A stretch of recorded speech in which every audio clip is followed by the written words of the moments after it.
Hot করে কিছু না বলেই আমি আর রিয়া চলে গেছি বোনদের বাড়ি।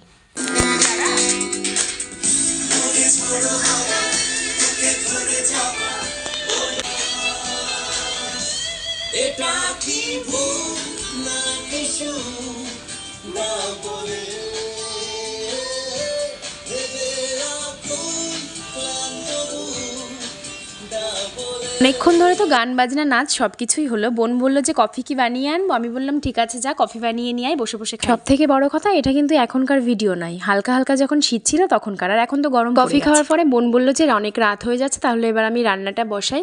আমরা আর কি করবো, আমি আর রিয়া ঘরে বসে থাকতে ভালো লাগছিল না, তাই বোন রান্না করছিল, রান্নাঘরে গিয়ে বসে। বোন কিন্তু এখানে মাংস রান্না করছে, আর আমি আর রিয়া বসে বসে তো সেন্টে পুরো উড়ে যাচ্ছে। এখন কিন্তু রাত 9টা বাজে, রিয়া বলছে ওর এখনই ঘুম পাচ্ছে, এখনো রান্না হলো না, ওর এখনই ঘুম পাচ্ছে।